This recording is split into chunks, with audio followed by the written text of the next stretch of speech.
Welcome to the Laundromat. It's Ant McKee. It's K Rose. Let's go. And we're back once again. Let's shout out these black businesses. I started off. My black business is my homies from DC. It's the Pack clothing line. It's a clothing brand created by people from DC, my homies that I know for a little bit. On Instagram, their Instagram is the Pack _world on Instagram. So they got clothing. They running like this campaign about keeping DC black, and I'm pretty sure that deals with the gentrification of DC. So basically, they want to try to keep DC black and bring awareness to their city. They sell clothing. They also have a podcast like us. It's called the Pack Shit Podcast, and you can listen to that on SoundCloud. It's like the wrong episode, but the last couple episodes, I think I've been wearing their hat. That was one of their hats from their clothing brand. So check them out, the Pack clothing brand from DC. Shout out to them. Also, shout out to DC. Great city, great city. How about you? Yes, I want to shout out my homie. She's from Philly, but she moved to DC. But now she lives in LA. She has a skincare brand. It's called let me make sure I got this right. The Skin You're In. So you can find her at theskinyourIn.vm on Instagram, and you spell your the correct way. Like you are, with the E apostrophe, no apostrophe, obviously, but but yeah, they sell skincare, face masks, beard oil, all that good shit. I've used some of the products, great results. I'm not even a skincare boy, but I just bought some of that shit just because. You're not a skincare boy? I'm not heavy skincare boy. It was never my thing, growing up, but I'm trying to get into it now. Like I've been trying to do face masks and all that shit now just because I'm getting older now. My skin not gonna be, like I'm not gonna be young forever. Nah, I feel you. I'm the same way. Shout out to my homie Victoria and her skincare brand. Shout out to Victoria. I definitely might go hit up her website, get the beard oil, rub it on the side of my face so I can. Bro, needs that. Man, I can't get them.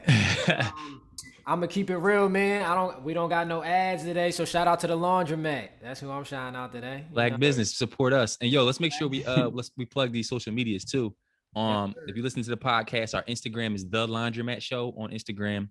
It's just Laundromat Show on Twitter, so follow us there too. And on Facebook, like our page, the Laundromat Show on Facebook. So check us out on all social medias and subscribe to our YouTube channel too. Definitely subscribe to the YouTube channel so we can get verified, start making some money on there. But let's go to the this or that. So I was going to say we're going to start it out easy, but I don't know. I asked a couple people before I brought it up here, and it was a tough decision. What do y'all like better, apple juice or orange juice? I thought you was gonna give us some like deep ass question. No, bro. that's hard for me, bro. That's not hard at all. I'm easy. It's easy. Orange juice. It's not even close. Like orange, not close. Not even close, bro. Orange juice is that work. You never opened your refrigerator, grabbed the apple juice, and that shit was just cold and refreshing, bro. Have you ever woke up, bro, at 7 a.m. and was like, damn, like I am definitely thirsty. You open your refrigerator up and it's a cold, bottle of orange juice in that joint, no pulp. Come on, bro. Yeah, facts, no pulp. Come on, bro. It's undefeated, bro. Orange juice is that work. I'm not gonna hold you. Orange juice don't make it a day in the crib, like not a day. Exactly. But apple juice don't make it a day either. They don't. Apple juice, that don't be, at least for me, that don't be sticking in my crib. It ain't, you know what I'm saying? It ain't in high demand like that. How you feeling, Ant? I'm going with the apple juice, man. So we 1-1. Yeah. We want apple juice. Oh, y'all 2-1. What do you? Yeah. You said orange juice or apple juice? I didn't decide definitively, but I'm gonna go apple juice because sometimes you get orange juice and you don't know got pulp in it and you be disgusted. Well, okay. I be disgusted. Okay. So because I don't always read the label like my. I remember a couple weeks ago, maybe a couple months ago, I grabbed some orange juice and that shit had pulp in it. I had no idea. I drank it, but I didn't like it. That shit fucked you dead, huh? Yeah, bro. My morning. That's one of the worst things that can happen when you don't read the bottle and then you just buy it. You come home and it got the pulp in it. You like, oh my God, I hate that. I don't do pulp. That shit, not for me, bro. Not for me. But I felt like that was a cool little warm up, to get it started because these next couple questions are going to be a little bit harder. So, would you rather be a high paid employee, and by high paid I mean $200,000 a year and up, or an average entrepreneur making about like $60,000 a year? You go ahead first, Leak, if you got an answer. Employee. Okay. I mean, am I going to ever make more as an entrepreneur, or am I just going to make $60,000 the rest of my life? let's say just the numbers are stuck. You make $20,000. I mean, $200,000 a year for whatever company you work for. But Okay. you know you're working a lot. They control your schedule. You can't really plan around it. Entrepreneur, obviously, you make your own schedule, but your average lifestyle about $60,000 a year. I should put it like that with more parameters on it. I don't know, bro. $200,000 is $200,000 when it's up to get 60K. But at the same time, having that freedom and all kinds of other shit that comes with it is worth more than money. You know what I mean? So I think if I had that option and I knew that I had a guaranteed 60K minimum coming in every year, I would take the entrepreneurship, John. Tough. That's tough. What about you, Cheese? I'm kind of it is a harder question than you would think. I do Yeah. think being just smart and logical, I'm going to take the 200K a year. Like I want the money each year. But I do think if the money on the entrepreneur side was a little bit higher, like let's say you said 100, 150. 120. Yeah, right. Yeah, like if you was, But that makes it too easy then. Yeah, that makes it- yeah. That's well, too- yeah. Well, that shows you the importance of all the other factors outside of money. But because the money difference is so crazy, it's like I gotta go with like I want That's- 200K, but instead of having 60K a year. But I will say, just having a pride in your own business, that's a big deal. No, Ann was saying like if you get the 200K, John, you working all the time. You don't have no life other than your job. Because Like, if they you control think your about it, schedule. yeah, even in a realistic situation, like it's not too many people making that much money working for somebody else like you're working. Okay. the Okay. most Yeah, so part. I'm gonna take the bread. I'm gonna take the bread just to have it, and then Okay. I'm gonna go with my man Esco again. We agreed twice, so I'm gonna go Yeah, with the cheese the fuck out of here. Yeah, Cheese got to get out of here. But I'm gonna go with the entrepreneur just because me personally, I value my freedom and time more than I do money. Because a lot of times you can make a lot of money, but it's like if you can't move how you want to move, you always. Me personally, I don't like being told what to do. I like to move on my own accord. Being able to wake up when you want and just get your business started on your time is priceless to me. So I would go with that. So here's the thing, though. We're all assuming with this one, because this is a good question. We're assuming that you probably won't venture out of the 60K a year area for a little while. Like, let's say if it was 10 years. So if it was 10 years of having your own business, but you're only going to make 60K, but you have 10 years, let's say, of working at 200K, you still would take the business in the time? Oh, That's well, If I know it's a set man with that 10 years, I'm obviously just gonna take. What I'm saying is Uh, because that's what we're basing off. If you had the option to like make more money, like in the like soon with your business, anybody would take that because you have your own business. But if you got to stay in the 60K area, that's when it's like, do you really value the money over the time or no? Yeah, that's the first you thing I actually said messed to me up on that one because I actually look at it the opposite way. If it's a set time and it's like, yo, I can put my head down and then I can leave after 10 years, I would take the job and then I would just, sacrifice my life for 10 years and then I'll leave and do whatever the hell I want. But I'm looking at it for like in the scenario, it's like that's just the rest of your life. You gotta work till the day you die, or you're an entrepreneur till the day you die.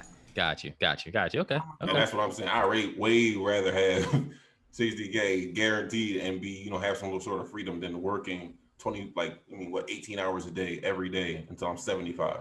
Got you. Trash. Okay. So then last question is kind of along the same lines, dealing with money a little bit. Would you rather have a top-notch apartment, and by that I mean like, penthouse, suite, top floor overlooking the whole city, but you got to have a roommate. And by roommate, I'm not talking about your girlfriend or, a lady friend. I'm talking about same sex. So you got to have a roommate, but your apartment is fire. Or would you rather live alone in a humble apartment? Live alone in a humble apartment. How humble? One bedroom, one floor, 600. One bedroom, one floor with a roommate? I mean, oh shit, my fault. Two bedrooms, one floor, about like 750 feet. Not too much, nothing crazy. No patio, no crazy view, no balcony, no nothing. Okay. I'm gonna go with the top-notch apartment with the roommate, for sure. I'd rather just have the top-notch apartment, because if it's top-notch, that tells me that we probably gonna have some space, even though I have a roommate. You know what I mean? We're gonna have some space between each other, and my roommate would probably be somebody I'm super cool with now that I'm older. So I would choose wisely pick my roommate. So yeah, I'd rather have a top-notch joint and live comfortably like that than be by myself and live have to live more humble. Okay. I agree. I mean, I feel like if we have this top-notch apartment, we probably can afford something a little better, or we can probably afford something better for ourselves than a humble apartment if we both can put together and have this top-notch apartment. You know what I mean? Yeah, I like don't know if that makes doing sense. it. You mean like doing it strategically to save for other Yeah, things? yeah. If we did like then I mean, I would definitely pick having the top-notch apartment than living by myself in some. I don't really never wanted to live alone. Like I've never that's never would have been a vibe for me, bro. Like I feel Really? like you just be like, here's because I've done it. Like in college, I never really had a roommate. Like or I had roommates, but they were never there. Like my first college roommate was never ever in the room. And then obviously we didn't have roommates when we moved to the next apartments and shit like that. So I never really I've been there before, and that's just boring. It's lonely. Like once you don't got nothing to do, like when it's winter or something, you got nothing to do, no parties and nothing to go to. You just be like, damn, and you just be thinking that shit sucks. I'm telling Well, you, one of your college roommates is here in the podcast right now. So would you rather have a penthouse with cheese which yeah, on the other side, or would you... listen, me and Cheese had to turn the penthouse into the stone, bro. Hell yeah, Greystone. Bloomsburg know about that, even though I had nothing to do with that. But Greystone know. Well, Bloomsburg I would turn that joint into the stone, and Cheese would be cool with it. Hell yeah, hell yeah, hell yeah, hell yeah. For me, I don't know. That's a tough question because I'm conflicted. Because a lot of times the big crib with a roommate sounds good in theory, but we all know firsthand it's like you're cool with people until like you live with them, then you really know them. And I've only had, especially being in college, I've only had maybe one good scenario of living with somebody, and that's my man Cheese. We didn't really have no problems. That was like the smoothest roommate situation I've ever had. So it sounds good in theory, but living with another guy is like it's a lot. So I might go with the humble abode by myself. I'm roommate of the year, dog. That's basically what we getting from this, bro. I was a chill ass roommate because I'm a chill boy. Like, no, bro, you just stay out the way. You said what? Stay out the way. You just stay out the way. You just mind your own. Stay out the way. That's what you want from a roommate. Perfect roommate. Right. Yeah, that's what you want from a roommate, and that's what I always wanted. When I was in college, I had y'all two as my roommates for a period of time, but I think I had like 5 total roommates, and for the most part, outside of probably y'all, they all kind of stayed at the apartment, but they were super chill too, so I didn't have a big problem. So I got lucky myself with good roommates too. So y'all never had any bad roommate situations? Nah, it wasn't never too bad. Yeah, I went to boarding school in high school for 2 years. Okay. My freshman and sophomore year of high school, the George School in like upstate Pennsylvania somewhere, and I never had a bad roommate. I remember their names still. I know I'm not good with names either. I remember both of my roommates' names from George School, and yeah, we never had no arguments, no problems, none of that shit. So y'all are in the minority then. So y'all are lucky. Yeah, you get lucky. Good with I don't really cause problems with. I really don't cause I don't have problems with nobody, and nobody has a problem with me. And most of the time. I'm talking about like the roommate shit. Like, so if my roommate not super dirty, just super disrespectful shit like that, I'm not really gonna say much to him, even if I don't like him. Because what's the point? So you never had nobody that was in your crib who was like a dirt ball, or they didn't clean up or they were like doing wild shit. That was my roommate? I don't want to say it on camera, but you guys know my situation at Bloomsbury before I was with Cheese. Yeah, like. Well, you had a wild joint, yeah. But that is what it is. Yeah, you just got to get out that situation as soon as you can when you get in those type of situations. Yeah. But you wasn't in a lavish penthouse neither. Yeah, no, I was in Greystone. That joint wasn't too bad though. Shout out Greystone. Anyway, but that's a good question though, because my What You See Cheese segment, you already know what this is. Some things that I see on social media. Lee laugh every time I bring this joint up. Because yo, you be like, what you see, Cheese? Yeah. So what did I see? That was similar. A drop so we can do the What You See Cheese. We gotta make that a drop, bro. But yeah, so my What You See Cheese segment is actually like pretty much the same conversation we had. Lil Duval, he tweeted, "How you a grown ass man over 30 sharing a place with another grown ass man?" So do y'all think like if you're over, like, is there an age limit when you have a roommate? Like is 30 the cutoff when you need to actually start living by yourself or with your family? No, there's no cutoff. I mean, if you think about it. So maybe if you live in like where the rent is super cheap, all right, cool. I can understand somebody saying something like that. But if you live in like LA, New York, where the rent for like a 1 bedroom might be $2K, You can live with whoever the hell you want to for as long as you need to, bro. Like, do what you gotta do, survive. Yeah. Fuck what social media talking about. But what if it's not to survive? Like, you think, like, what if someone chooses to do so? Is that a problem? Like, if you're past the age of 30? Because that's, I don't know. I don't know if what you don't need to? Yeah. Yeah. Let's say That's that. a little odd to me if you don't need to. It's like, Why is it odd though, bro? Why the hell is two grown ass men living together when they don't have to? And that's what Lil Duval said. Here's my question. Why does It's one thing if it makes sense financially, but like if it don't, like why are y'all living together? Here's my thing though. Why do you or Lil Duval even give a fuck about them niggas living together? You can go over their crib and be mad they live together? No. I don't care what nobody else is doing. I'm just speaking for me personally. I'm just saying, why is it odd? Because you said it was odd. That's why I was asking. Because I would think the reason you're doing it is for to benefit both of y'all financially. But if both of y'all financially are able to like not be able to do it and not be stressed out, it's like why not live with a woman? What if what if this scenario is two dudes, they both 30, they grew up together in an orphanage, no families, and they all each other got. All right, he gave you the extreme joint. Like me, that's all they all each other got. I'm just asking, bro. I'm just asking. All right, you got it. Damn, bro. He gave you the super extreme joint. You wanted me to come out and be like, nah, forget that. Nah, you got it. I did want you to say that, bro. I did. Yeah. I guess my response, bro, is really I don't care. Like if you over 30 and you want to live with whoever you want to live with, bro, do what you gotta do, bro. It is what it is. Maybe I don't think I will be, but maybe I might be in a situation. I would more so have to, like, if I needed a roommate at age 30, I would do it. But if I didn't need a roommate, I want to live by myself. So I would rather live by myself or with a family. So have you ever lived alone, Chiefs? Like for an extended period of time. No. I mean, I've had roommates like you guys at school. And let's say you guys weren't there for like a week or two, but that's the only time I've ever actually lived by myself. So I look forward to that experience because I've never actually had it before. Mm-hmm. It all really depends on your personality. Yeah. I lived by myself for a year before. I liked it. I mean, it fits my personality, but I mean, like, yeah, it's different.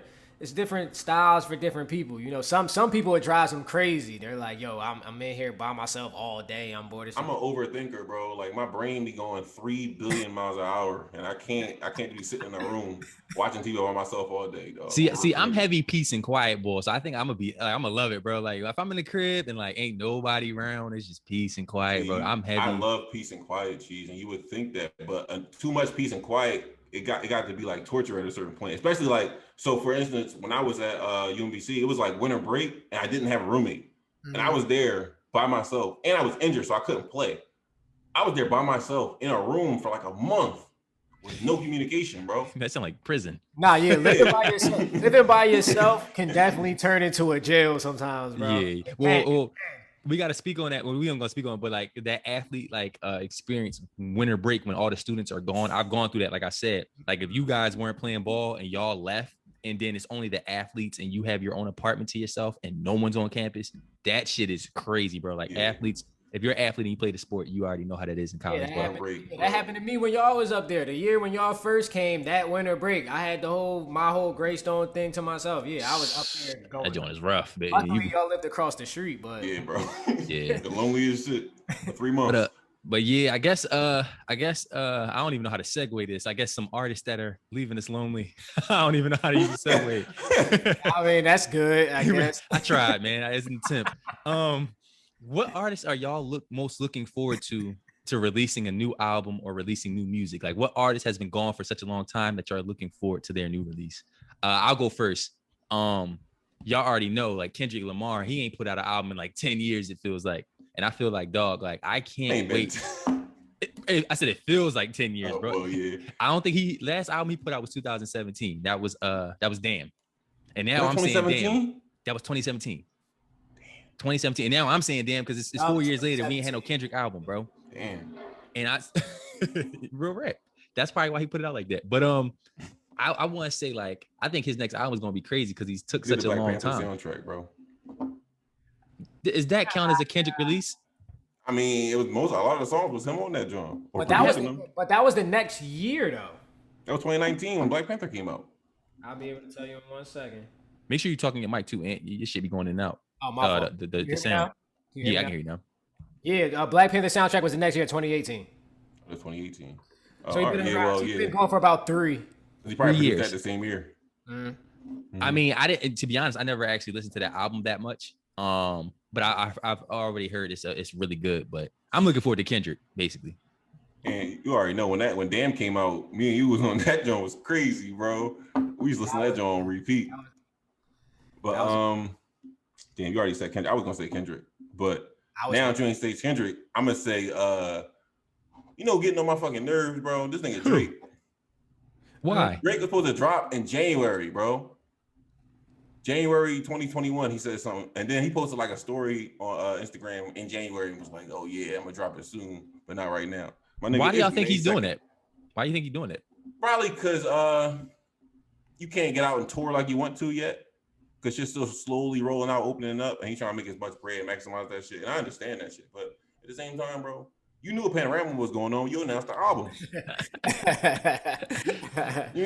I thought it would be interesting to see like is he like postponing it? If like, does he not believe the music is like good enough yet? Like somebody like him who's basically dominated like the music industry the past 10 years. Does he feel like his music isn't good enough already yet? Like I was interested to see like, maybe is that why he's postponing?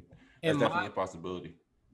In my opinion, I feel like what happens sometimes, especially during the panoramic, as my man Esco said, is obviously if you're a certain type of artist, stuff comes with your album. So, you got your tours, all that. So you want to maximize. So you're trying to wait it out and see what's going on. So you might be sitting on an album that's already done for a long period of time.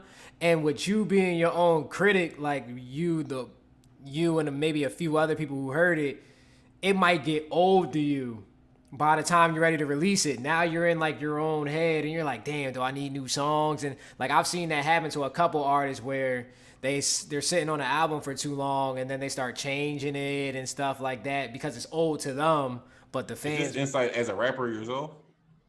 No, it's just working with it's working with other people. But I'm definitely looking for you stupid. I'm definitely looking forward to K-Dot because of the current times that we're in. I feel like this is a great climate for him. Because he's between him and Cole, they're kind of the more socially conscious people. So I would say him and Cole. Cole hasn't dropped in a little bit solo. Or he about to drop. He about to drop something crazy. Yeah, I think in like 2 weeks he about the fall off from J. Cole. That joint, I am excited for that. I'm not gonna hold you. My ideal situation would be like all of our generation's megastars drop in the same week. Drake, Kendrick, and Cole. Because that happened one time in 2013 when Wale, Mac Miller, Kanye, and Drake all dropped in the same week. It wasn't the same week. Yes, it was, bro. It was the same day. No, bro. No. Bro, I was there. Kanye, they did drop an album. Somebody did drop. It was J. Cole. It was J. Cole and Kanye dropped on the same day. No, okay. J. Cole, Born Sinner, Yeezus. And Yeezus, yeah. Wale, that was the same day. Wale. It wasn't the same. That was the same summer. Wale dropped it, The Gifted, the same day. It was the same summer. And Mac Miller all dropped it an album that same Friday, bro. Maybe Mac did. I know The Gifted did not come out at the same day. That nigga said dropped it. That's actually a good segue, but we ain't ready yet. But nah. I definitely remember Yeezus and J. Cole's album dropping the same day because they was competing. The Gifted came out either after or before that, but it was all the same summer. I remember that. Yeah, your boy was driving. He was making deliveries for Domino's, and I was listening to all day. You was jacking all that music. And bro, this is the thing. This is how you know we like an older.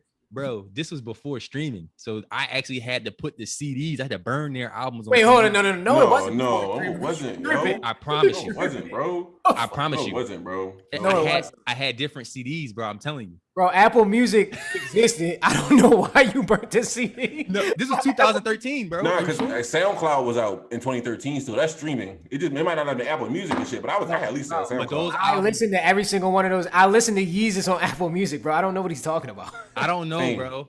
I had to burn those albums. Yeah, no, you didn't, bro. I remember because I remember when if you're reading This Is Too Late came out. I remember downloading on my phone in my dorm room at UMBC. Was it iTunes on an iPod?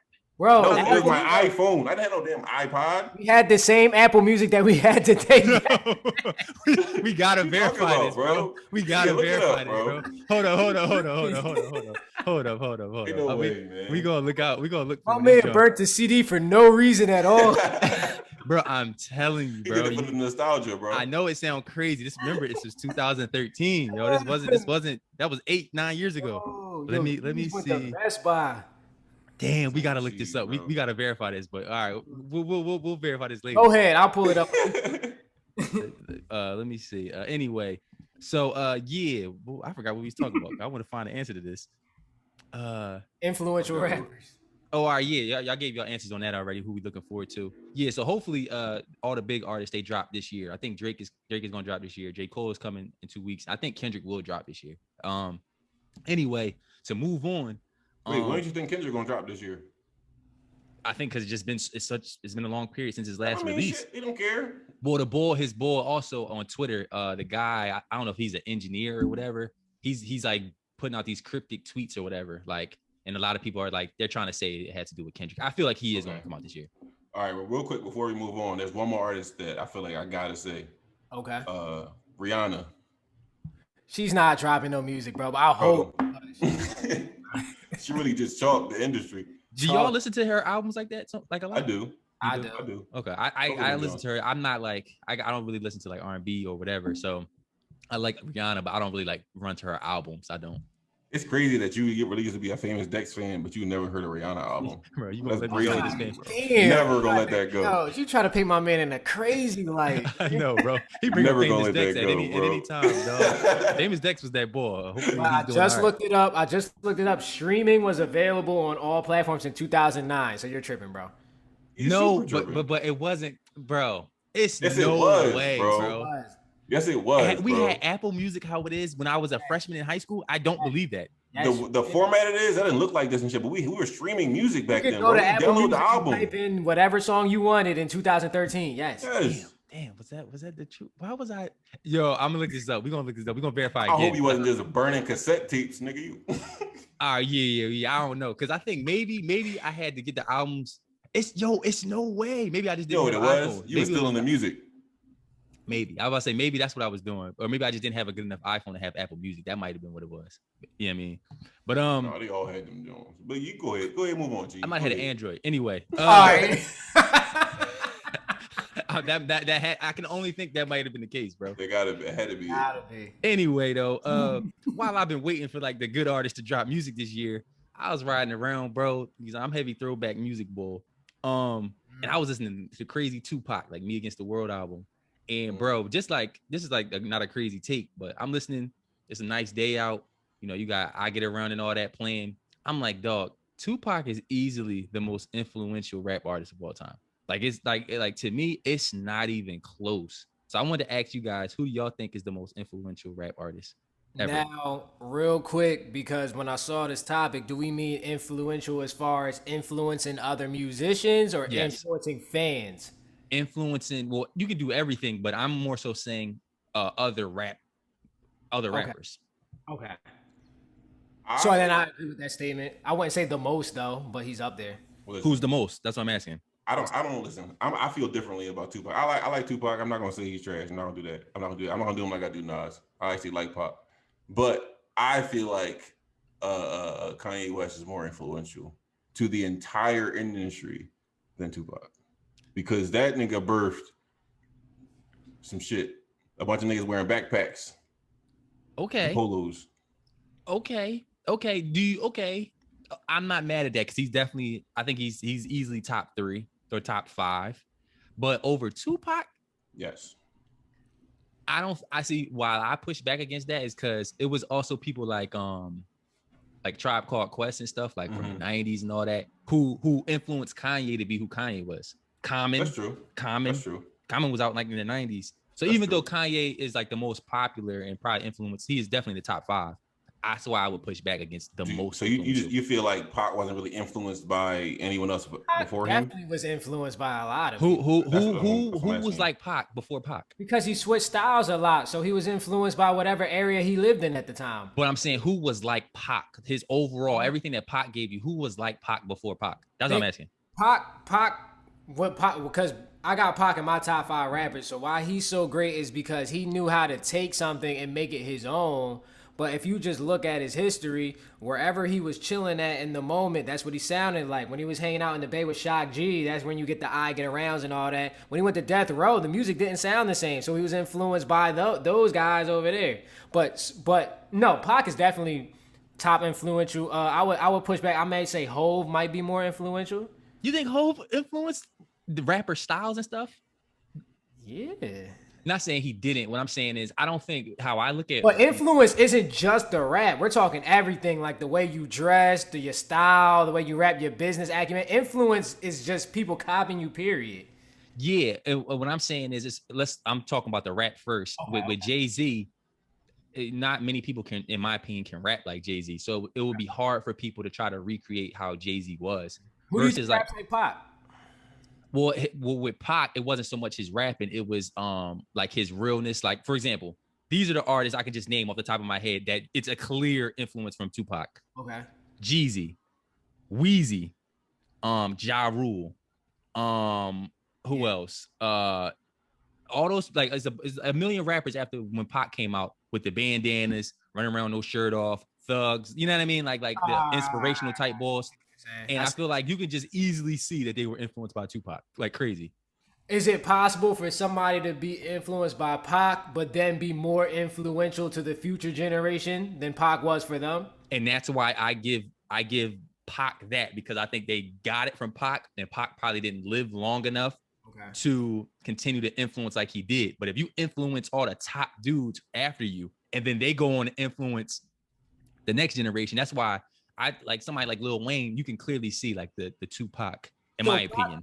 So Pac's career was cut short. So let's take Pac out of it. So people who got to kind of get their full reign, who are you putting in that top 5 like influential, not like in order, but like 5 very influential rappers?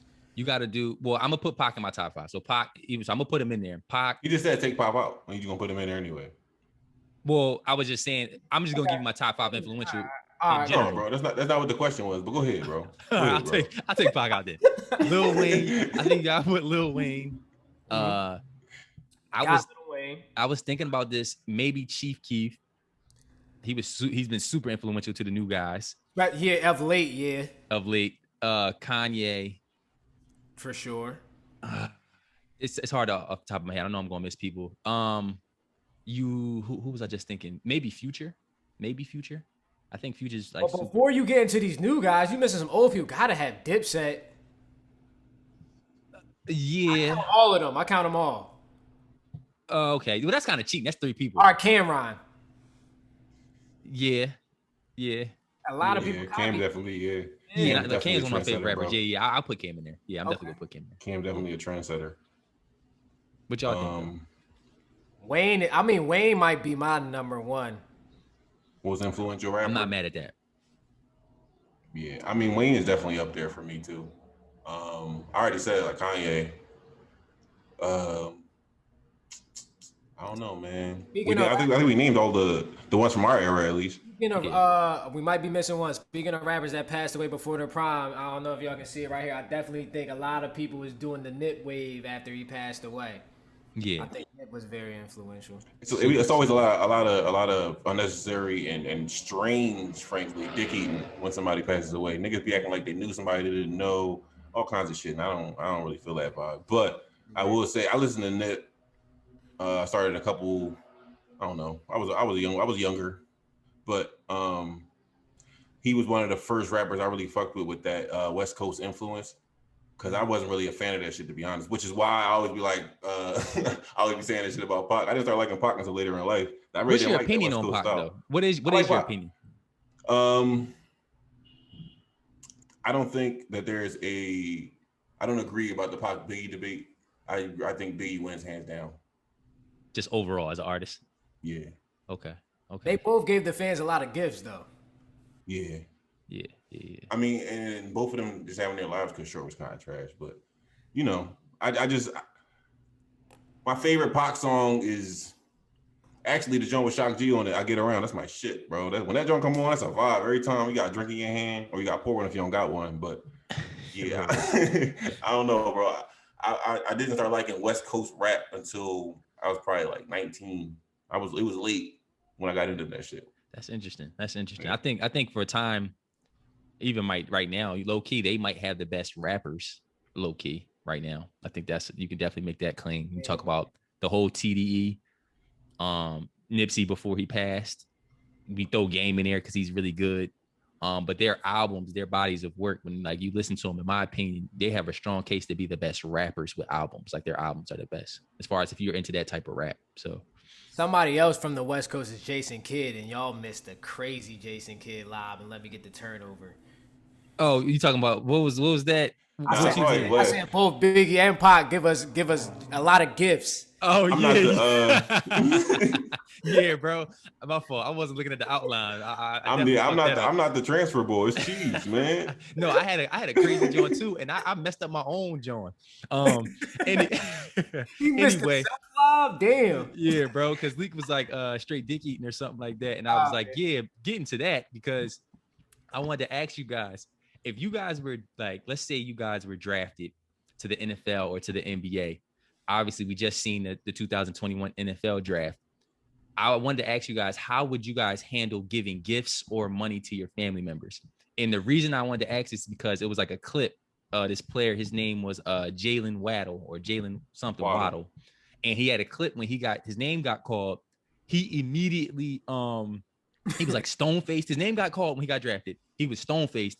He immediately like started walking to the stage. He didn't hug none of his family. At least in the video I saw, he didn't hug none of his family. He didn't do nothing. Went straight to the podium and it was like, damn, bro, you ain't even hug your fam. And Bulls was making jokes like, oh yeah, he got that bread. He got his name called. It's over. He out of there. I saw. I wanted to say real quick before we continue about that, John. That's not really what happened. He had already hugged his family and everything and all that shit, and he knew he was about to get drafted. They make that call, bro. But did you it looked crazy though? Yeah, it looks crazy, obviously.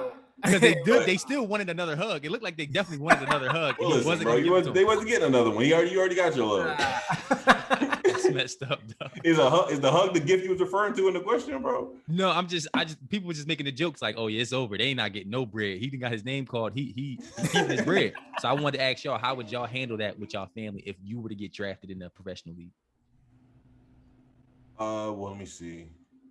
For me, I am the middle child, and I have 3 younger sisters.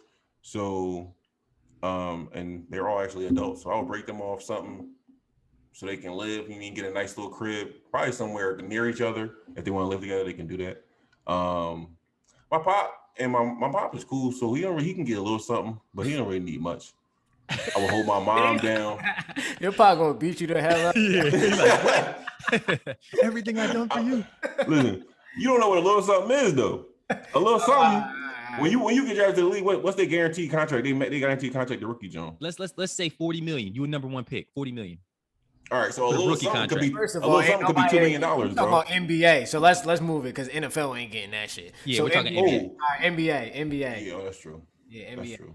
Yeah, NBA, because NFL niggas don't make their bread until the second contract.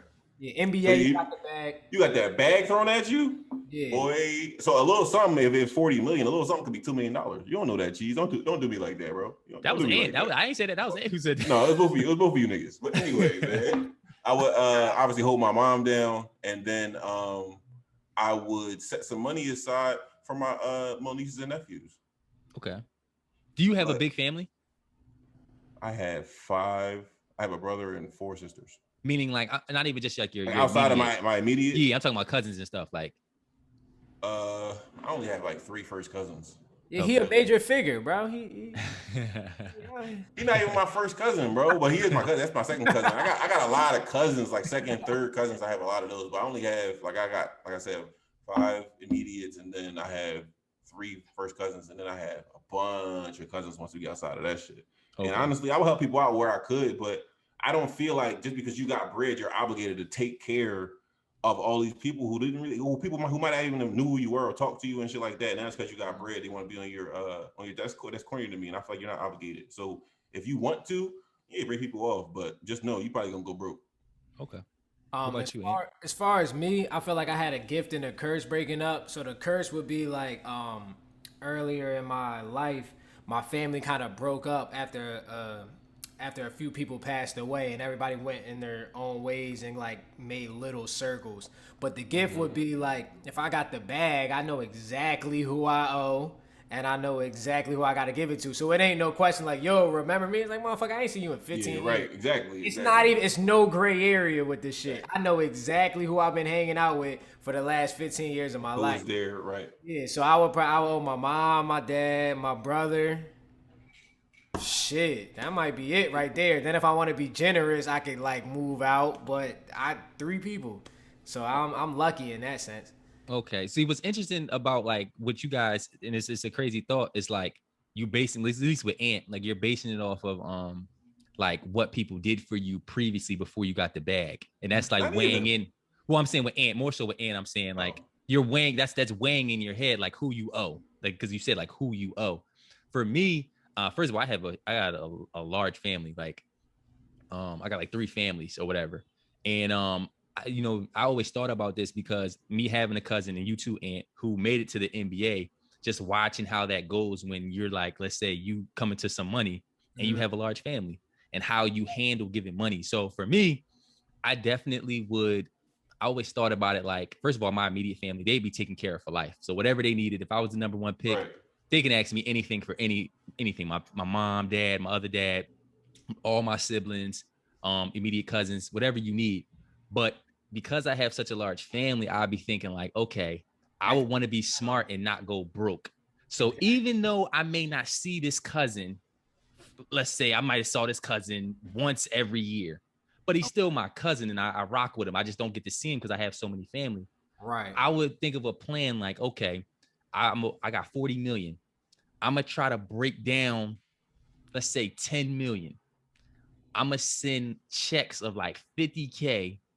Now this is like obviously this is like generous. I can tell he definitely thought of this shit. No, like, I have, bro. Before, like, yeah, because I have down by the, yeah. because I've seen it firsthand. So I'm like, what would I do if I was in that position? Maybe break it down like, all right, I'm gonna send all these people 20K. But when I send that 20K, y'all can't ask me for nothing else in life. Because I sent you 20K. Whatever you do with that bread is whatever you do. Now, if it's an emergency, but I'm talking about distant family, like distant family. Right, but if it's an emergency, come to me. But after that, I sent you 20K. You do with that money what you gonna do with it. I like this conversation, so let's stay here for a little bit. So let's break it down realistically, because we throwing out numbers that's not fucking realistic. Even if you in the league of any sort, it's only a handful of people who getting them 40 balls and up. So I'm saying you're number 1 pick in this scenario. No, I got you, but I'm saying let's get into it. Let's move it to a different situation. Okay. Reality is a lot of people are not number 1 picks. They're not first round picks. So you dealing with maybe 2-3 mil guaranteed if you in this ballpark. Okay. Now, like I was saying, how I know exactly who I owe. Now, what I mean by that is like somebody who's done something for me, and played a big part of my success. My mom, my dad, my brother. That's when you have the door to, you can run ideas by me. It could work. It couldn't work. I'm still rocking with you. Outside of that, to me, everything's circumstantial. If the situation makes sense, yeah, like, oh, like, obviously I got like aunts, uncles, and everything that I don't want to see anything bad happen to. So if you really down, yeah, I'm gonna help you out. But it's like, what's the exact bill? I'm not just giving you 10 racks, like, for what? Okay. Okay. I agree, bro. I'm in the same mind frame as Ant, bro. I don't feel like you're obligated to just give people, just because you have the same blood ties, just because you're related to them, don't mean that they just deserve some of your money. You know what I mean? Yeah. Like, it's not like, I understand, like, it's not the same as if you have kids. Your kids are obligated to your bread. Mm-hmm. These people who literally have not spoken to you in 15 years might see you on TV and try to call you or some shit. Bro, I don't even know you. I'm not sending you anything. Yeah. Now, don't get me wrong. We families. I remember you. If I remember you when I know we family, and you say like, "Oh, I'm down," like I might send you a little something because I'm not an asshole. I'm not the worst person, but at the same time, I'm not obligated, and I feel like nobody's really obligated to do anything with their money to people unless like it's their child, it's their wife or husband, shit like that.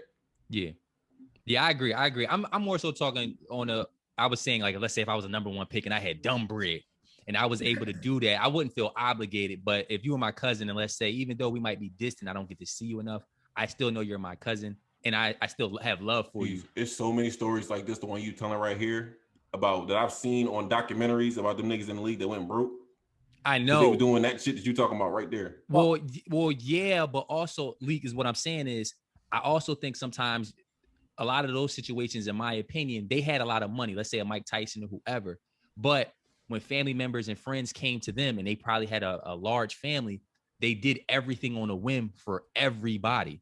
And in my plan, I thought about it would be like, all right, I'm gonna send a set amount at the beginning when I'm popping, and then you can't ask me no more. They're gonna ask though, bro. They're definitely going to. They would, but then I would be like, it would have to be like life or death, because I'll be like, remember that 20K I sent 10 years ago? What you do with that? You know what I mean?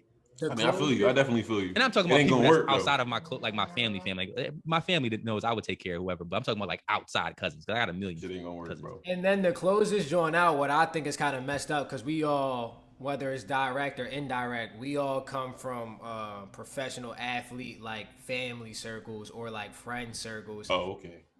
We know. Yeah, we're around. Yeah. The thing that's messed up to me is, in the black community, what we lack a lot is like financial education, or what they say, financial literacy. So what I don't like is how publicly they post these contracts. So then like people's families and stuff who don't really have any financial education, they're thinking like, yo, it's this. But if you really know anything about finances, you're like, yo, take a half off of taxes. Yeah. This to the agent. This person goes here. You got to save this for that. Put it over 12 months. Yeah. All that shit. They be like, yo, my man got $5 million. In reality, he really in his pocket might have 1 million or 800,000, and and he give you 20 racks, and you like, oh, this bougie motherfucker. Like, I don't like to hear. Yeah.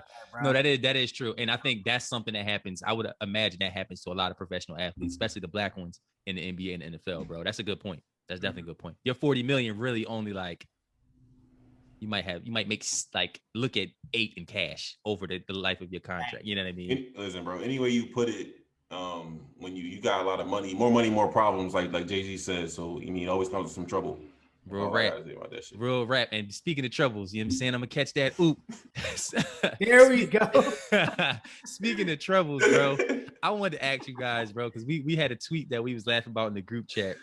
Anybody that's watching this podcast, go on YouTube and look up Kevin Garnett when he had his Area 21 show on TNT, and look up this segment on his show where he had to pronounce the word equivalent. He butchers that joint. We might even edit this joint in the podcast. Might have a... See, I never know where it's going to go. Okay, here we go. Kind of like naming NFL equivalent for each NBA player. Okay, here we go. And he said if the word was equivalent, he said prolif. It was something crazy. But basically, he couldn't read the word. I wanted to ask you guys, do y'all have any words that like give y'all trouble no matter what, like speaking or spelling wise? So I'll go first, because in the group chat, I'm the one who misspells the most fucking shit. Real rap. I don't have problems saying any words. Spelling is a whole different thing. So when I saw the outline that you made, Cheese, when you said definitely, that really like gave me PTSD. I did not know how to spell that shit. And Apple, and the correct on the iPhone, refuses to realize what you're talking about when you're trying to spell definitely. Yeah. To the point where I choose a whole different word. So I'll be like, yo, I might def, like I might cut it to def, or I might be like for sure. But like I just ignore definitely, period, bro. Because Apple will not work with me on that joint. I hate that shit. Yeah. That's funny as shit, bro. Yo, I agree, bro. Hilarious. Definitely is so crazy. I definitely understand it, because like, bro, I don't be knowing how to spell that joint. I think I'm getting better because I've tried to work on it. When you put the wrong spell joint in the group chat and the right spell joint, you were like definitely versus definitely. I'm like, both of these shits look right. Well, they are. Well, here's the thing, bro. This is what I'm talking about. Definitely so wild is 2 words. There's definitely, and then there's definitively. And it's 2 different words. That should be messing me up. Spelling definitely be messing me up. And I don't even be knowing which one to use in certain contexts. While y'all talking about it, if you got another one, I'm gonna look this up. Like, what's serious? the difference? Yo, that's fucking hilarious. Do you know the difference, bro, between definitively and definitely? So let me see. This is gonna be interesting. Definitively is when, like, I mean, I do know the difference, but it's hard. It's hard to explain. I actually know the difference. I swear to God, I know Tell the us, bro. difference. So Tell us. definitively is when like that's it. But it's really no. It's like I guess it's a synonym. It's more so a synonym to me. I feel like it's more so a synonym to being a different word. So definitively is this? It means it's an adverb. It's decisively and with authority, like So like conclusively. the end all. Like it's The it. end all be all. That's a good way to put it. So that's definitively, and then definitely. Let me see. What For that sure, is. that's just happening. It's gonna be a thing. But see, I feel like they so It's similar, just, dog. that's a tough word, man. It's close. Like one's an adjective and the other one's probably a different kind of This word. one But and KG definitely on some means shit. Equivalent's not that hard. oh yeah, equivalent's not facts. that crazy. Yeah. Facts. Definitely is without doubt. So that's the definition. Is there any other words that y'all trip up on off the top of your head? Specifically, I hate when people say. Have y'all ever heard somebody Pacific. say Pacific? Yeah, like the ocean.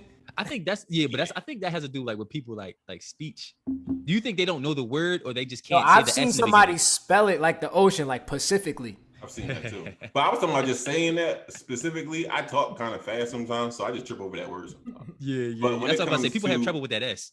Yeah, when it comes to typing or I know how to spell this word, but I always type it wrong every time. The word necessary. Necessary. I think I got that one. I'm good with that one. I think. I can say I that. always fuck up that John when I spell it, bro. But I think I think that is a trouble, John, because I always sound it out too. Like if I'm typing, I'll be like necess. You gotta go back to the basics, baby, the fundamentals. Here's another one spelling that I have trouble with. Businesses. Businesses. No, because when you try to type it in plural, it start wilding at the end, bro. You gotta get a new phone again, bro. Yeah, because don't you just put the S on that, John? See, you What? don't spell it, bro. See, you don't. ES is you don't ES, know ES. what Is it it He ES? said the S. You don't know how to spell it your damn self. The second time he was cool, but the Yeah, first it's ES, time, it's ES. My fault. I meant to say ES. you said just add the S on I think that it's so joint. simple. Then That's why I just thought S. then sometimes, depending on the sentence, the iPhone might draw because they don't know if you mean apostrophe S or ES. Hey, I'm gonna be the buck, bro. You can't spell most words according to your iPhone, bro. I'm getting a new phone. I'm getting a new phone and a new number in a week, so I hope you're ready. You need that new iOS. Again, I'm Yeah, not gonna but- save it. Go ahead. I don't care. I ain't gonna save it. It's like the last 3 numbers I ain't saved. I'm gonna laugh at him and then say put the S on there. That's 3 S's at the end of that, John. I'm tripping.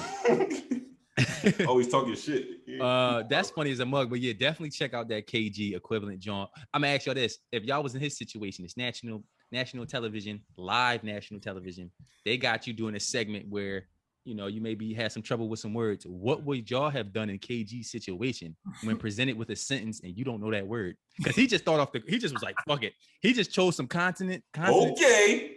Kind of like. Prolific. Bro, we're gonna put this joint in there. Yeah, we have to. Yeah, we gonna. What would y'all have done in his situation? I would have read the word equivalent correctly. Okay. So what would we have done? If you didn't know, bro, I'm saying like, I would have skipped that. I don't even know what I I would would have have. surprised either skipped the word or told the other boy to read that shit. Yeah, I would have had. The I'm other not boy read. gonna lie. For the sake of the show, since it's my show, because Area 21 is his show, if I really don't know how to spell it, I might do what he did and just go for the clip, have everybody share it.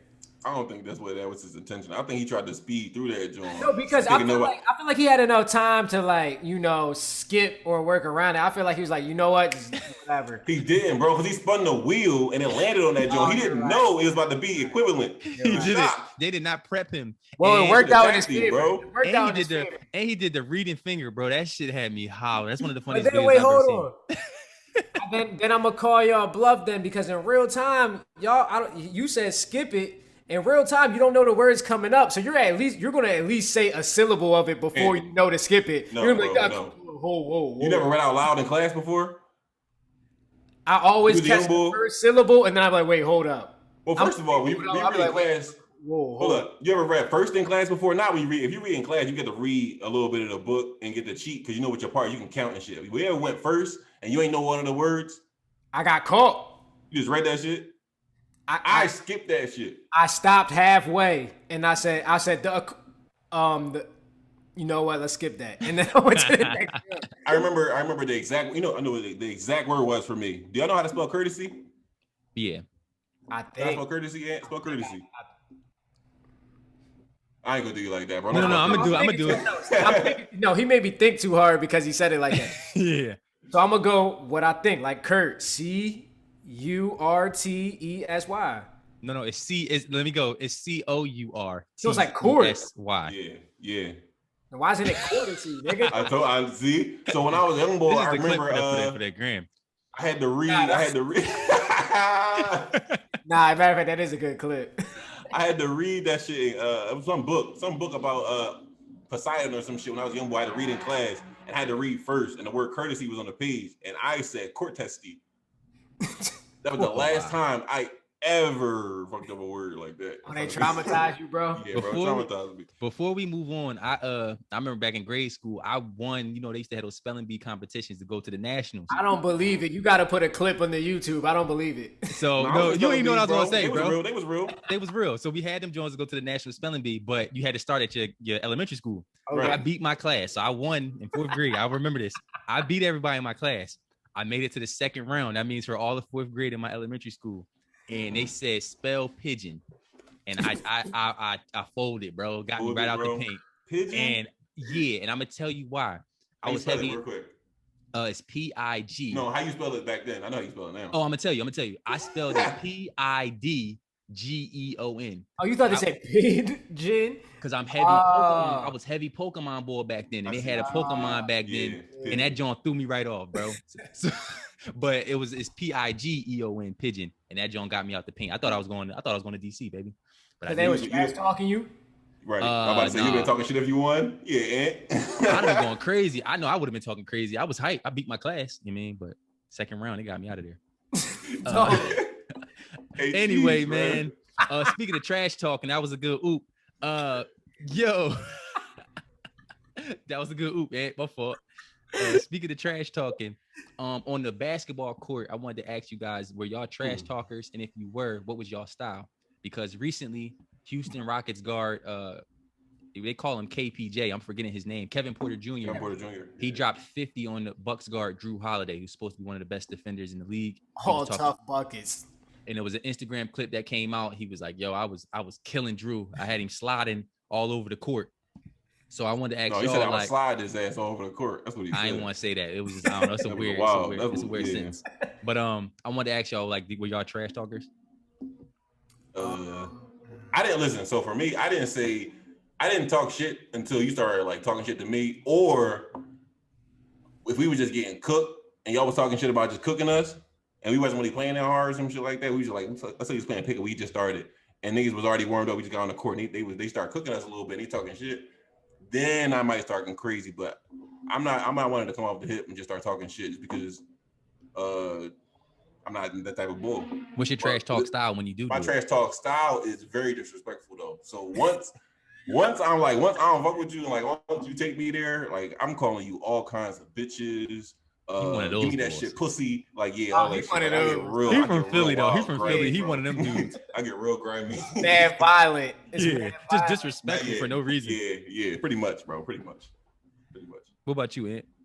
The score lord. You the score lord, so I'm assuming you do. I'm not a huge trash talker. I'm a responder. So, if I go through a game and nobody say shit to me, I could have like 70 points. You won't hear a word from me. But if you talking crazy, best believe when it's my turn to reciprocate the buckets, you gonna hear about it. And but I don't believe you. What do you mean? If you had 70 points in a game, you would not be quiet. I don't believe you, bro. I don't talk. No, but I am this though. I talk a lot of shit with my friends. So I'm more so a practice shit talker with my own team. Okay. So before I talk shit to a team we playing against, I'll talk shit to both of y'all, which I do all the time in practice and pickup ball. Okay. That's true. That's what I do. Yeah. But I still think if you had 70, you'd be on that out there joint like, man, y'all niggas can't guard me. Fuck out of here. I definitely believe that for you, bro. I just can't see you being quiet with 70. But go ahead, Cheese. Me, I tried trash talking. I remember being in AAU. I would think I was like 16U or whatever. Tried it out. No, I really did, bro. I really was on my KG. I tried to be KG for like 2 games where I was just talking trash. It's not for you, Cheese. It wasn't for me. It definitely wasn't for me. And the boy I was talking to, he was trying he was talking trash to me too. And he was the disrespectful boy, like the B word, N word, all that good stuff. I forgot what I was saying to him. It just wasn't working because I couldn't focus on the game. Man, I'm taller than you. Nah, my joint was crazy. I was definitely talking greasy to him, but it got to a point where I was focusing too crazy on my trash talk, and my game wasn't backing it up. You know what I mean? Yeah, you saw that up and under, dag nabbit. Niggas got jokes. Niggas got jokes. That jab step was weak, bro. That's how Don't do me like that. Don't do me niggas, like that. Yo, why y'all saying like I'm white, bro? Like y'all out of pocket. Y'all out of pocket. Oh no, bro. That's how it came out. Y'all out of pocket. Nah, but so yeah, I don't talk trash no more. I'm more of a boy. Like if I let's say I scored like 3 buckets in a row, I'll make a face to the crowd like I'll like start shaking my head like these niggas. So look, got me started. Yeah, Garvey, Like, I've seen that cheese. I've seen I'm that. not that gonna bull. lie. I'm not gonna lie. I played with both of y'all, and I've dealt with both of y'all trash talking. Cheese gets more under my skin. Cause Esco, he's just blatant, wild, disrespectful bull. So at a I'm certain always like that. yeah, at a certain point, you kind of like tune it out. You like, yeah, whatever. Yeah. Like, yeah, whatever, dog, whatever. Yeah. Cheese is so freaking annoying because he don't really say nothing, but he be having these nut ass smirks. And I'll be like, I'm gonna punch him. He be like, yo, I'm about to punch him, bro. Oh my god, that's so so that might actually work. You might have a more effective trash talk style, bro. Bro, I'm glad you brought that up because like I've played against bulls and they always directed it towards me. I guess because I was skinny or whatever, bro. But like the disrespectful bulls, they would just always want to be disrespectful to me. And I always be like, why? Like it was always nutty to me. Like if you just calling somebody like a bitch or whatever, like for no reason, like you got a bucket, you just say bitch to somebody. I'll be like, bro, like that was. I wouldn't call you a bitch unless you were a bitch. No, but you've played against players that just do that. And like you be like, bro, like where did that come from? Like we're not even beefing in the game. You just said that because you got a bucket. Yo, what are you talking about? Weird. Yeah, you just be like, why did you just the game just started? He get a layup. Yeah, bitch. Like yeah, that's what I'm saying, bro. In AAU, we've all played AAU. That happens a lot, bro. And I'll be like, y'all like They nutty. be trying to psych themselves out. Yeah, they was on their KG, but you ain't KG. So You want to know what's the worst? What? The dude been trash all day, but he finally hit a shot. Then he start talking wild, like in the third quarter. He like 0 for 7. He hit one. He like, yeah. I'll be like, all right, bro. I'm like, Yeah, like relax. my favorite ones, because then the next play I just take the ball from him or just kind of disrespect him the rest of the game by not letting him touch the basketball. Yeah. Tell him how your senior year I was your personal trash talker, Cheese. Yeah, you definitely Bro, was. every game, bro. Nah, he definitely was, bro. But you So psyched crazy. me out of games. We talked about that before. You psyched me out of games where I was too hyped and I didn't play well. But that's good. That's a good transition because it's like, what are some of the things that help inspire you guys have some of your best basketball games? So for me, some of the things that motivated me and helped me play well, if I had a bad game before, like when I started getting older and really serious with basketball, whenever I had a bad game, it was rare that I had, unless I was in a slump, it was rare that I had 2 really bad games. So like I might have had a terrible game, but the next game, like if it was that bad, the next game I usually balled out. Like I really had a good game the next game. And that was my motivator. What's one of that was for y'all? You want to start, Esco? Well, for me, I'm one of them people that's super hard on themselves all the time, no matter what activity I'm doing, no matter what it is. I can't really give myself credit for shit, and I give myself no credit for anything I do. So, for instance, I mean, we were on the same at Bloomsbury is what I can take the reference to. We went, and I was in the start lineup to start the season, and obviously I was playing like shit because I didn't fucking care. And then I got benched, and the first game I got back in, I had a double, and that's just because I was just like, all right, man, so for me. What if I have a really bad game or I'm in a slump? The only thing that can get me out of it is me telling myself like, all right, nigga, it's time to wake up. And then I'll just have a different approach. Like I wasn't shooting the ball well to start that season. I remember that shit. And my different approach was, all right, I'm gonna do all these fucking layups, and that's what fucking worked for me. Got you got in the lab, change it up. Got you. And then as far as the good games, I feel like you need a support system because I remember like me and you, Cheese. I remember when Esco was going through this, and we was all on my stoop when I lived on Miller Ave. Like we was talking to Esco, like, bro, you gotta remember who the fuck you are, bro. Like, come on, bro, get into it. Like, I feel like everybody needs that once in a while. Like, yo, come on, bro. Like, cause a lot of people, as athletes or whatever you do, as like professionals or whatever you do, you got like you hard on yourself. You need. You know what's funny? You know what else helped? We used to we had a bad game, we lost or some shit because you said that we was drinking that night too, and we had a game the next day. My bad, Mike. My bad, Sando. But yeah, we was drunk as shit the next day and shoot around. I came to that game smelling like a whole alcohol, like an alcoholic, like a fucking fist. But sometimes that helps. It did, bro. It helped me that day, bro. Do y'all feel like how often, Leak or Ant, do you think you guys played under the influence, like played a basketball game under the influence, like drunk or high? Not often. I'm saying like whenever you have, did that normally? Because some people, listen, I played JUCO, and anyone that know or watched Last Chance, I played the basketball version. I was at junior college before, and then niggas was high all the time. You know what I mean? And some of them played well. Like they wanted to smoke before a basketball game. I didn't do that shit in college. Like for college games, I didn't do that shit. But like, or high school games. But like, if it was like a fucking rec league game or some shit like that, like me and Darius played out in the league out Jersey with Kev, and I was lit one time. Me and Darius had like 40 apiece. Okay, shit was crazy. So go ahead. Rewinding it a little bit. I'm a skill player because y'all both tall as hell. I'm a guard. So it's like I can't. Real quick, what does us being tall have to do with you being a skill player?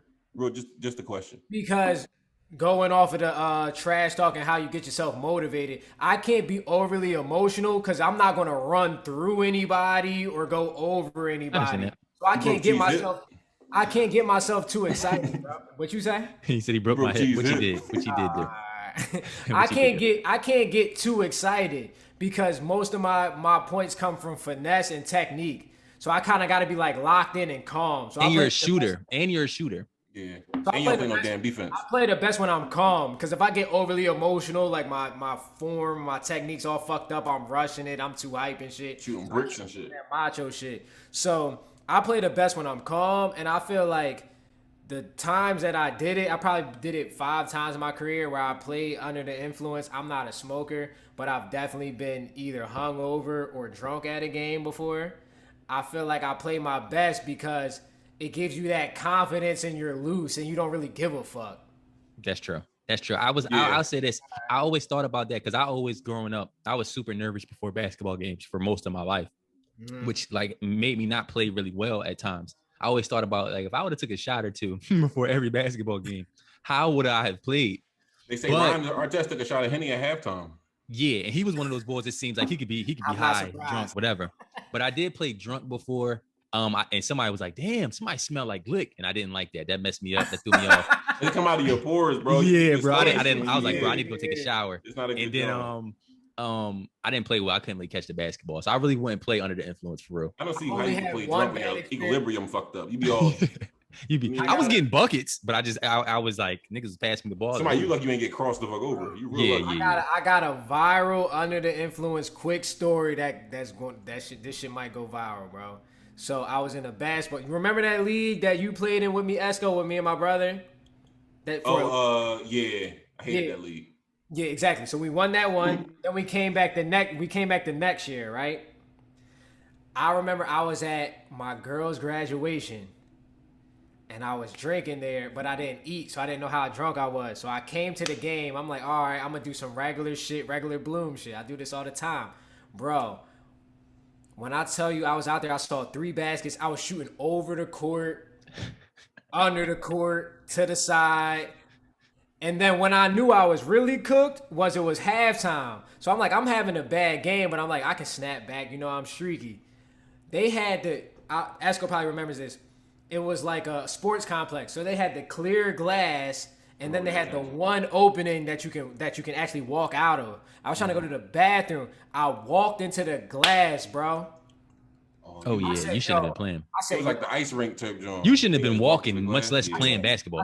I said, bro, I'm cooked. I said, I'm cooked. The Adrian Broner joint. I'm glad I stopped coming. I would have been mad as shit at that game. I might threw the ball at you hard as shit, bro. I had 2 points and I was 1 for 38. Oh hell no, bro. First of all, you took 38 shots. That's out of pocket. You should have got subbed. Keep shooting until we get it right, bro. I'll give you that. You definitely that type of ball. But subbed. Anyway, man, and that was good, man. I wanted to ask you, I guess this is outside of basketball. And I guess you was crossing the line, Ant, with that game. So with this, John, I wanted to ask you guys, did you see Tyrese? Did you see a video of Tyrese? He was shaving his girl's private area. Unfortunately, I saw the clip on the shade room. Okay. I don't watch those kinds of videos, man. No. Well, listen, I wasn't looking for that. I wasn't looking for that. I found Yeah, it just came across my timeline, and they said Tyrese was shaving his girl's private areas, and I saw it, and I wanted to ask y'all. First of all, that's nutty. But is there any first and foremost. do you guys have a line where it comes to like your level of like intimacy, like in a relationship in general? You talking about in public or in private? You can say both, but just in general, like, do you have a line like when it comes to like, for example, in general, would y'all do that? No. In private, would y'all do that? No. Okay. So do y'all have a line where it's like, I'm not gonna do that for my girl. I don't care that you're my girl. Yeah, I got a line. Yeah. Yeah, that's the line. I'm pretty sure that's it. He said that's it. He said that's the line. It's right there, bro. Yeah, I mean, like, what really else is it that you really wouldn't do? I'm trying to think. I never even fathomed doing this, so right, it never crossed my mind. Yes, I can't even answer that title question. of the podcast, and that's the line. And that's the line. That is the title of this joke. That's a good What joke. the hell, bro? I'm so confused by this whole situation. Like, it's never crossed my mind to pull out a razor. Like, hey, baby, pull your pants down. Let me shave that for you. How's that come about, bro? Like, how do you get in that situation? Some context, because we have a podcast, we talk about stuff, so I went to understand what was going on. Yeah, you can put this shit on here with no context, nigga. I'm confused. No, I'm gonna give you some more. So, the girl basically, I guess he does this. Like, they have a relationship where he actually does this for her, and she wants him to do that. And she posted on her Instagram story. I guess they were having like a date for her birthday or whatever. Expose him. And yeah, well, not expose him. It was just showing like, yo, she was bragging. This is what my boyfriend does for me. He shaves my private areas. You know what I mean? Well, to be fair, he's bald and has been bald for a long time. So his shave level is probably 1 million. I see where you going, Esco. I see where you to going. Be fair. You He's know probably what? nice with that joint, bro. You mean? I'm not even, it's crazy. I didn't even think about it that way. The best a man can get. He Probably probably last time Tyrese Tyrese had hair. bro. Tyrese ain't had hair in like 30 years. I ain't see one grain of hair on his head for at not least 30 one. years, man. So she Even probably when he crying on a gram, his shit be sparkling. You ain't never seen a grain on it. called in professional help. So y'all wouldn't do that. I don't think. Well, the main reason for me is, I wouldn't do that shit because I just think it's strange. But the second reason is I don't know how to use the traditional razor like that. Okay, even if you did, Because I've always grown up using if I did, I would still not do that shit. Maybe like her leg. You mean, if her hand was messed up, I would do her leg for her if her good hand was messed up. But like, no, man. I think if her arm was in a cast or some shit and she couldn't, then I would do it. Okay. That's different. I'm thinking if I had a girlfriend and she came to me and was like, yo, I want you to get better at this and learn how to do this. I think I would do, if it was my girl, my wife or whatever, I would do it. I would do it. But why would she come to you and say she wants you to get better and learn how to do Yeah, like what type of I'd be like, what? Yeah, what are you talking about? What?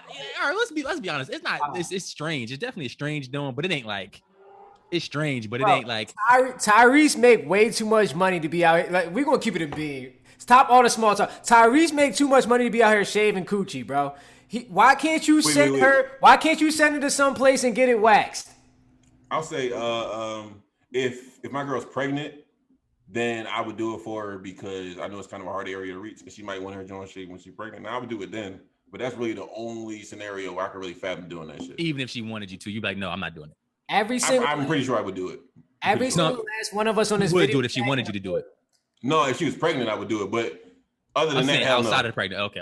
Hell no. Nope. Every single last one of us on this video chat right now can afford to send a woman out to get waxed. If she's like, yo, blah, blah, blah, blah, we can be like, yo, here the little 75, here the 100. We can do that. Why is we sitting here shaving vagina, bro? What is going on?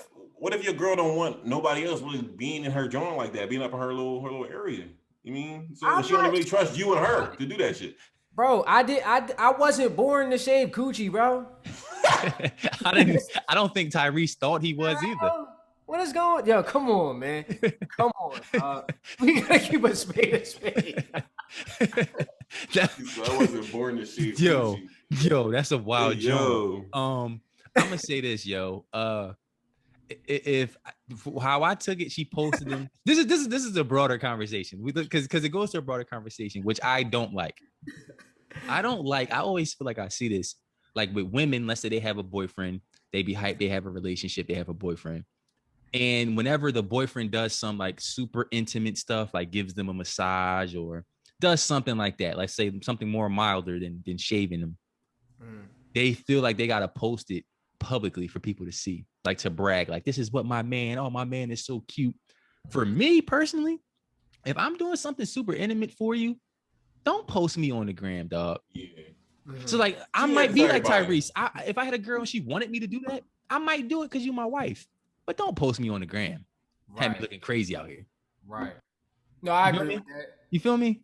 I don't like when. Why do you feel like that happens? I like that intimate. It should be intimate. That don't mean the world got to see what we're doing. I would put that on both parties, men and women. I feel like a lot of times people try to build up their own worth and their own persona off what they can get their other significant off of what they can get their significant other to do. So a man, you know, they might post their girl in one of them type situations like, oh, look, you mean I got her, da-da-da-da-da-da. Or a girl might be like, oh, you mean he ain't treat y'all like this, but I got him doing this. I feel like people try to build them self-worth off of getting the other party to do things they might not necessarily do with other people, which I feel is corny as hell. I think that's a good point. I think that's definitely a good point. And she seemed like, I mean, I saw his girlfriend. I mean, I don't know them, but it seemed like that's kind of what she was doing. Yeah. So we talked about simping a couple weeks ago. We were being a simp. What being a simp is. Mm-hmm. I feel like if you just shaving your girl coochie, you a simp. That's definitely simp activity. Okay. So we all not doing it. I think I would do it. It just better be in private. Don't post me. Yeah, like I don't want to be. Nah, don't post me. Period. But damn sure don't post me when you're doing that. When I'm doing that. Yeah, well, like my thing is, I can't even blame the girl because you telling me you sitting down there in that position, getting your landscaping on, and you ain't see the camera. He knew he was being recorded. No, he was. That's what I'm saying. He was fine with it. Tyrese's a different type of boy. We already know that. He was being recorded. He was happy as hell. He was looking in the camera. He wanted her to post it. He was looking in the camera. He was trying to show he was that type of boy. That's what he do for his girl. He a different type of boy. I'm not like that. Even if it's something mild or something, I'm giving you a massage or something. Don't record me. I'm you know what I mean? Like, no. I don't all like right, that. We hear you, bro. Yeah, I don't like that. Anyway, man, to move on, bro. I wanted to ask y'all. DJ Khaled, his album just came out. It's called Khaled. And on the cover, he had his two sons on the cover. And I always thought about this because y'all remember those years Khaled went around and his son Assad was like the best thing since sliced bread. He was promoting his son.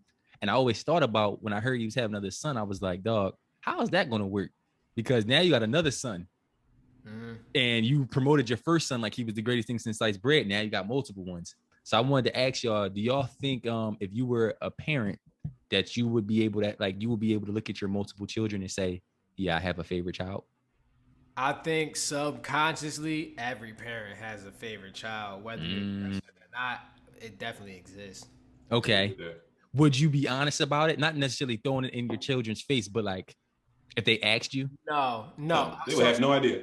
No, so I wouldn't throw it in any of my children's faces, but I mean, it might be noticeable in the way to where, you know, because you gotta understand, like it's weird shit going on. It's science, it's all that shit where it's like you're dealing with two people.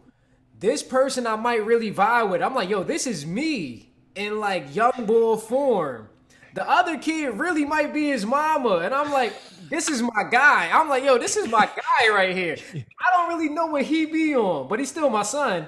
But this is my guy right here. Yeah. So it's like, you know, you gotta try to hide it as much as possible. But I feel like every parent, you shouldn't show it, but every parent definitely got that one kid where they're like, that's their person.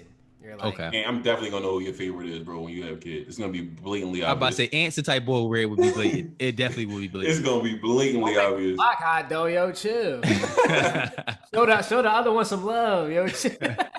But for me, Cheese, I feel like I'm gonna be pretty good at. I probably will have a favorite just because, like Ant said, subconsciously you're always gonna have a favorite. It's just how the brain works, how people work in general, but. That means you're gonna love the other one more than the other one. You might just favorite the personality more so. You know what I mean? And I feel like growing up, I learned a lot about not really showing favoritism because my dad would, and my parents in general, both my parents would come to all my games, but they would also go to all my sisters and stuff games. Like all of my sisters, every single my sister, they went to all their games and stuff like that. If my brother would have played something, they would have went to his games too, but he didn't want to do anything. He wanted to do hood rat shit with his friends. But As far as immediate family though, because I think out of the both of us, you got the biggest immediate family. Like, yeah, by far, yeah. How do you kind of speak on that? Like, how would you maybe if you were in your dad's shoes? How do you balance that? Because it's tough, isn't it? Well, what he did was, I think, the smartest route. He created his own teams for all of us, and he was the coach. That's super. So that's tough. He had to be at the games. You know what I mean? Like that's super tough. That's super tough. I mean, it was a win-win. Yeah, it was a win-win. Win-win, bro. I think for me, like my dad has a lot of children, so okay. I wanted to ask y'all guys, being honest, do you think your parents have a favorite child, and do you think you guys are the favorite child? No. You think you are over B? Over B? Yeah, man, it's me, man. Like B, me, like come on, man. I'm dead. Yeah. I definitely want to know what your pop said to this. That's funny as hell. I feel like you fuck with B more. Nah, but I'm not gonna lie. No.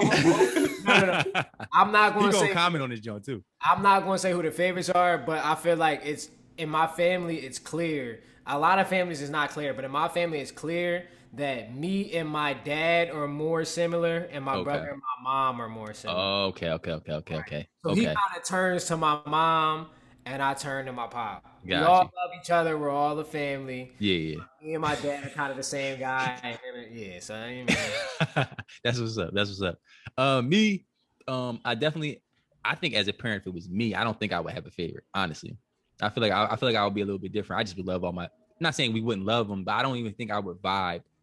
Because I feel like I would be able to see how each child takes something from me. So I think that would just make me rock with all of them equally. But I do think most people, if they were being honest, would say they have a favorite child. I don't think my parents, I wouldn't say that they have a favorite child. I really think they rock with us. You don't think if you look at both of your parents, either one or the other, not saying they have a favorite, but they relate to one more than the others? No, I do think that that's true. I definitely think that that's true, but that's different a little bit from having a favorite, because some people I do think have a favorite child, and it's based on because they can vibe with the one child more. You know what I mean? That's the same thing. So okay. Yeah. Okay. But some people, even though they might vibe with him more, they would never be honest and say, they would never say, nah, he's my favorite. They just I just vibe with him more. Some people in their heads be like, they might not tell him. They'd be like, yeah, that's my favorite. So, and my dad has a lot of kids. I have a lot of siblings. I think we all different, but I don't think I would have a favorite for real. And I don't think my parents really have a favorite either, for real. Do either of your parents vibe with you the most? I don't, you know, it's hard to say, because even though you're around your siblings and stuff, you don't know how they may rock with the parent on a deep level. You know what I mean? So I couldn't even say that because I can't see everybody's relationship. Yeah. I think we're all equal because we all are different. Last year found out my brother and my mom was like this. I'm like, yo, sister. Yeah. I'm like, all right, yeah. So you don't really know, so I can't even say that on a whim. On this topic, do both of y'all like having a big family? Because I only got one sibling. Do both of y'all? How do y'all feel about having like multiple brothers and sisters? Because I don't know the other way, bro. I don't know the difference. So for me, it's all I know. I mean, for anybody, I mean, like for you, like you don't know what it's like to grow up in a house with 5 other kids. I was always curious about that as y'all being my friends. I saw y'all had like those big ass like families where like mad brothers and sisters. I'm like, I don't know. I'm like, I love having like one. Sometimes I like only having one brother, but the other times I'm like, it kind of is cool some places where you can come like deep as hell. Like, yo, listen, it would have made some things easier. Like when we were first starting out, maybe we didn't have as much money, like sharing rooms and stuff like that. Mm-hmm. But and on the back end, you just kind of have, these lifelong people who you kind of grew up with, and you might have some bad years, but in the back of your mind, if they really need someone, if you really need something, you'll be there.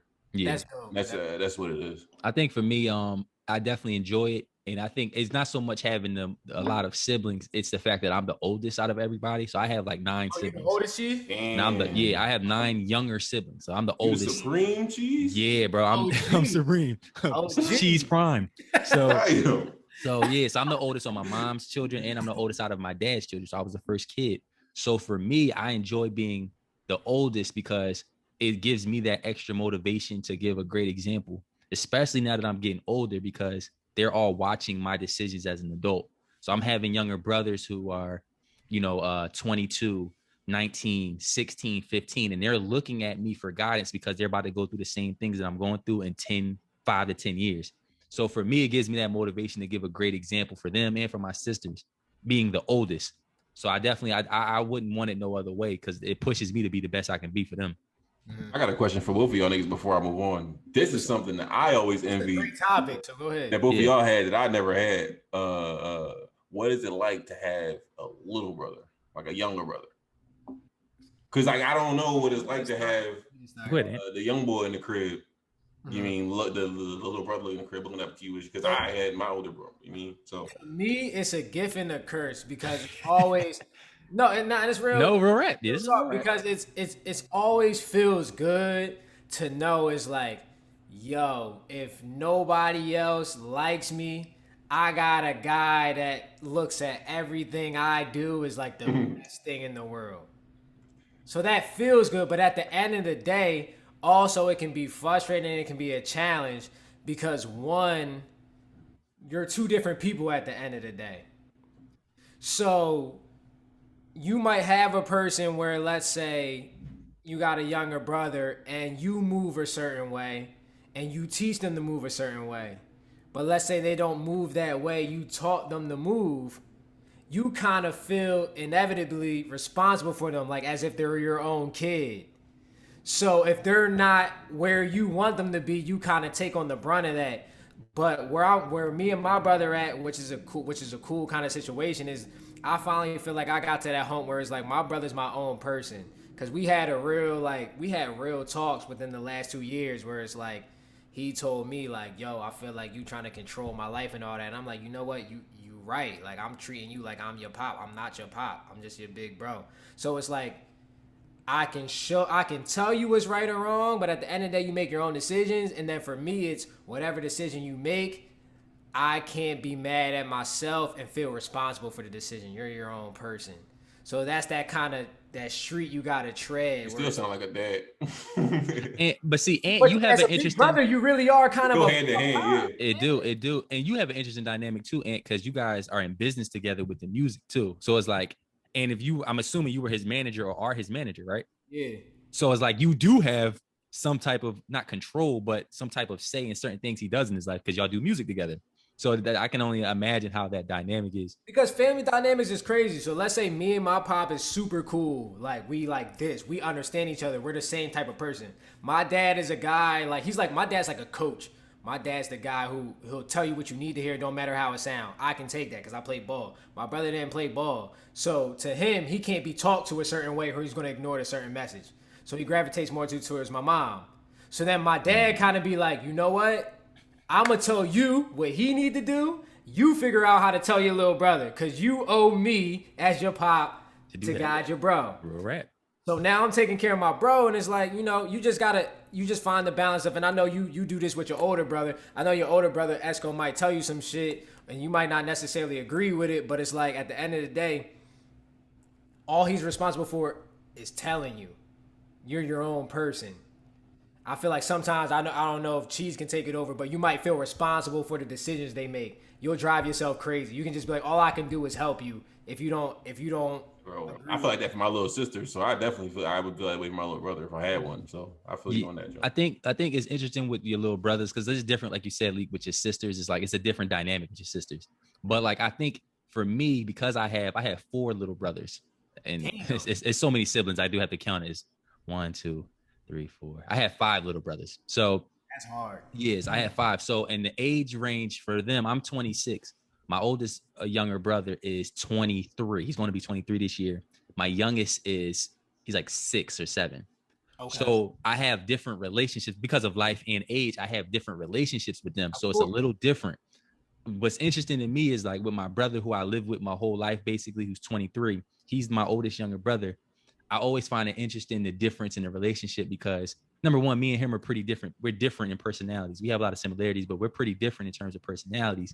And because we're so close in age, I think sometimes that might lend to us, we boys. You're going to butt heads a little bit more. especially when it's more of a I'm your peer type of relationship versus like, let's say with my little brother who might be 10 years or 8 years younger than me, they're going to look at me more as the older brother. Right. So what I might say to them, they're going to kind of look at it like, I'm going to listen to what he says because I'm so much older. Like, you know what I mean? You look at people different. Fact. You know what I mean? Me and my bro, who's my oldest, that's my guy, it's my man's. Me and him are more on a peer level. So it may lend to us, we don't butt heads crazy, but like it may lend to us not agreeing as much on certain things, or him might maybe not valuing my word as much because he's almost my age. And so I think that's always the interesting thing. But having a little brother, you got to navigate that when it's such a difference. You know what I mean? But When I was 18 and my brother was 14, he listened to every word I said and didn't question it. Now that I'm 26 and 22, he questions everything I said. like, fuck that. He's like, fuck you talking about? Yeah. So I'll say from the perspective of being the younger one, like she said, mine is he only what? Yeah, how older is your brother than you? Like 4 years. Oh, yeah. 4 So years. it's like us. Yeah. So generally speaking, I don't be trying to hear that shit. Exactly. I don't. Now I know how B feel. He's not trying to hear nothing I'm talking about. Yeah, I'll be like, yo, like, what do you know that I don't, bro? On some like, theoretically, what do you really know that I don't? Yeah. But at the same time, he does know shit I don't. He does, but you're just not trying to hear it because I don't be trying to hear that shit because you're on the same level. Yeah, like I'll I don't know how phrase it. Like, I'll hear it or I'll listen, but I won't hear it. If that makes sense, like I'll pick up on this shit. Like I'll be like, yeah, that's a good point, nigga. But I don't care. I mean, it'd be like that. I'm gonna do what I want to do, you know. But I will say though, because like even though I still think my little bro who's only 3 years younger than me, he definitely listens to me and stuff. But what I will say, the flip side to it is you can learn, I think, more from your brothers and siblings who are closer to you in age because they understand more. So you can actually relate in life more to them. So my little brother is like, he teaches me a lot of things that I don't know versus somebody like my other little brother, who are like 10 years younger. They're going through different stages in life that I've already been through. It's not really much that they could teach me versus my other little brother who's going through similar things, only a couple years younger. He can teach me some things, which he does a lot. So it's a dynamic, it's a balance. Right. Do either of y'all fight a lot with your brothers growing up? Hell yeah. Not physically. Yeah, that's what I mean. Like me and B have physically fought multiple. I have too, but it wasn't often. It wasn't often. Because I feel like it's always that. I mean, if you got that short age dynamic, and I love this segue we on because this is real shit. This is real rap. Yeah. If you got that 4-year or less gap, it's like one person is clearly the big dog, but it's not too clear because it's not clear to the point where they all automatically like, yo, you know what, you got it. Yeah. So they gonna question you. So you as an older brother, you got to teach them, you got to show them, but you also, they're gonna have their, because that's what men do. Like men challenge each other. Yeah. It just happens. Exactly. It's natural, dog. It's natural. Me and my brother have fought multiple times, but I feel like the best relationships are when y'all can fight, argue, but there's no hard feelings. It don't last. It's like, you know what, me and my brother have been cursed each other out multiple times throughout our life. Call each other the next day. Hey yo, you good? You eat today? You need something? Like, what we doing? Where you at? You need some bread? Like, boom, we good. Right. Yeah. Right. And a lot of time, I gotta agree with that. And it's like, because you brothers, like me and my bro, we don't really get physical like that. And I always kept that in mind. We always was raised like that. Like, you're not really supposed to hurt your siblings. You know what I mean? Like, you ain't supposed to, not physically. As the older one, yeah. As the older one. Or in general. Bro. So the little one be allowed to do whatever they want to you, bro. Cool. Well, it depends. Little bro can throw the punch as hard as he want. Big bro gotta chill. He gotta just you gotta hit him and chill. But like I think we were raised like that, but we definitely we've argued a lot as brothers do. But I think, like Ant said, you get over it quickly, and a lot of times for most of them, there's no need for any, like with friends, you may have to recounsel. We may have to talk about our issue. With brothers, it's like, all right, that shit was a moment. We don't even bring it up the next day or 2 days. It's like, it's over. We back cool because we brothers, we don't need to even do that. You know what I mean? And so that's the good thing about having siblings. Yeah. Esco, is it different arguing with sisters? Because I don't got a sister. Do they make it more personal if you argue with your sister? So my sisters is fucking gangsters, bro. Oh. Like my baby sister Brittany, bro. My first altercation with her ever, my first fight with her was when I stole her popsicle. She had to be like 1.5, bro, and I ran upstairs, and she came to the top of the stairs or the bottom of the stairs. I don't remember which one, but she yelled and called me a pussy, clear as shit, bro. Like she's ready to whoop my ass over that popsicle, bro. So my sisters is fucking gas. Like it was never really, they're not really the dainty type to curl up in a ball if I say something wild to them. Like they might try to sock me. So it's not really a big difference. But at the same time, I would whoop their ass if we really had to rumble, if it really came down to it. Just like, moving on to the spin cycle, what I think we're gonna see, our first spin cycle topic, Floyd versus Logan Paul is official.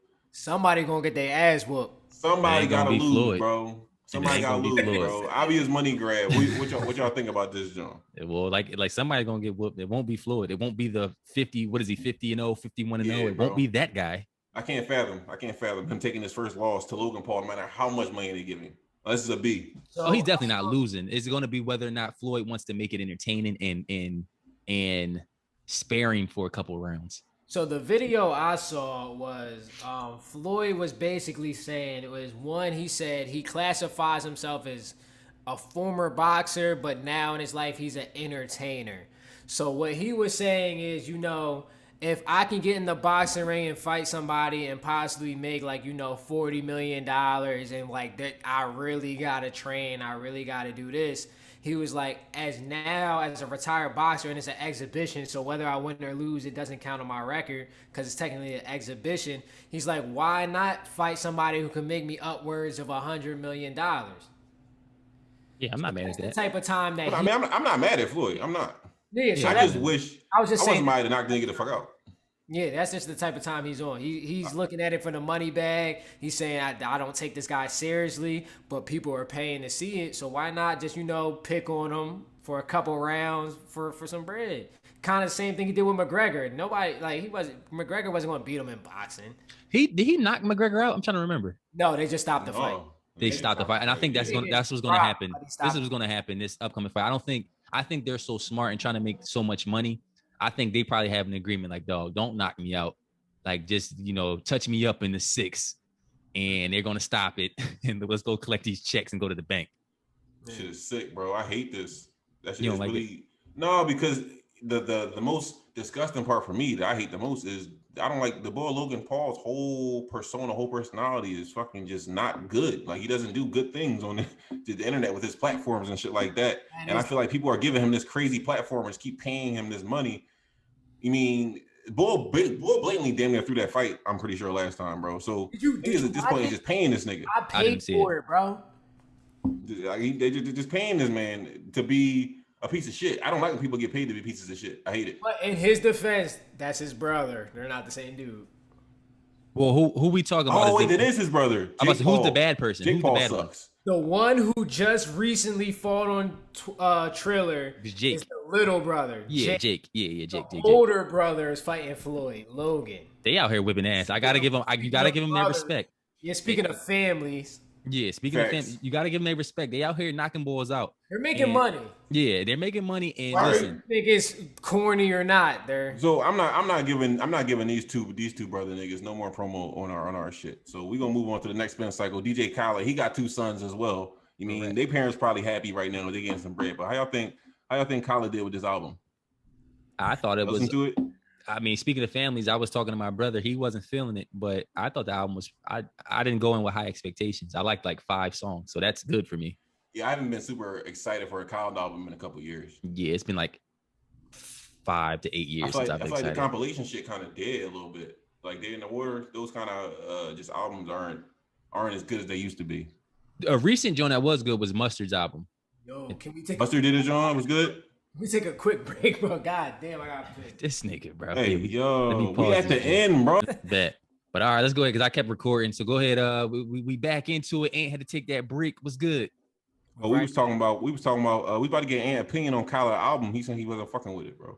I didn't say I was. I just thought it was a man. I'm gonna keep it a beam, man, because we gotta get this podcast popping. This joint was mid. It was It was mid. mid. That was the I hot mean, take. like I said, I didn't. I wasn't super excited about that joint. I didn't think it was great. It was some tracks on there I fucked with, but it was like the last one for me. It's a compilation of random songs, from the same couple of artists. What I think is From the problem is I feel like he hit his. I feel like I forget exactly what album it is. If y'all remember, please tell me. But it was one of the albums where he started. He always had compilation albums, but one album in specific, he put together random ass compilations of artists, and it worked. So he had a lot of buzz from that. So now I feel like he's kind of riding that wave a little bit too hard. It's like he's like trying to make these dramatic ass. Well, I don't know. I think like, happened. bro, like, come on. I feel I like think what happened was his popularity with Snapchat got big, and so his buzz was off the roof, and so he could get these like crazy megastars. but, like one Randomly. song, then he have like Justin Bieber, like Migos, and then like somebody else. I'm like, Yeah. yeah, like I remember these that a couple epic years ago. records. I'm like, he's relying on that too much. I'm Yeah, like, he's basically it's just big name songs, and his songs Yeah. really don't be that. It don't be full of chemistry, so the music isn't that great. But I like Five Jones, so I thought it was Yeah, solid. it was solid. All right, man. That is what it is. College John. Shout out to College though. I mean, Yes, sir. All right, next spin cycle, John. Though it's an Ohio bar. I thought this shit was funny. I actually saw this on Twitter before I saw it on the outline today. This Ohio bar decided they were going to ban playing all Lakers and LeBron games and all that shit because of LeBron's tweet. Where he deleted it, but the one where he kind of he tweeted that the cop that used the taser or they used the gun instead of the taser that you were next. No, the Micaiah Bryant officer, that officer. Yeah. He said that guy was next. Obviously, he deleted the tweet and all that. But how do y'all feel about that Ohio bar owner? I just thought he was stupid. You about to lose money. If Yep. you're not playing the NBA games, it's like a lot of people not gonna come to your bar. The Lakers games, nigga, come on, bro. He said Right. NBA. Period. He's not gonna play NBA basketball games. I'm like, bro, I thought he said to LeBron. no, he said I'm not playing any NBA games. Obviously, I guess like what is that gonna do, bro? Just people just not gonna go to your bar Have an empty bar. Yeah. Oh, he's not playing any NBA games, period. until what does it say? Till LeBron apologizes, or because of his tweet. I think LeBron has to do something for him to start playing NBA games again. So I'll say this as a Steelers fan, and listen, it's a hot take, and listen, I love everybody. I want everybody listening to our podcast. So just know that Anthony McKee said this. Don't hold our whole podcast responsible. As a Steelers fan, nothing good happens in Ohio. Everybody in Ohio is stupid. Why the hell, like, bro, that doesn't even make any sense. Like, you mad at Browns or you're not about to play any NBA games? That's why your team is the Browns Hey, yo. and the Cincinnati Bengals. The Forget Browns nice. Ohio. Huh? The Browns are going to be good. Yeah, they're solid. Ain't They're nobody good. worried about them, and ain't nobody worried about the Bengals. That's what I'm saying. Like Ohio got this weird vibe. The Cleveland Cavaliers, they trash. The Bengals is trash. The Browns is trash. Ohio's just a really weird state. So I don't know what this guy's doing here, but he needs to get it together. Steelers, He does need to get it together. Steelers Nation. But we got any Ohio listeners. Ant just a fan of the Pittsburgh Steelers, so he's not feeling nothing Yeah. Ohio. We rock with y'all. That don't got nothing to do with me though, bro. All right, man. Our last point of the day. Gigi Bryant, rest in peace to her. Her birthday was a couple of days ago. It might have been yesterday.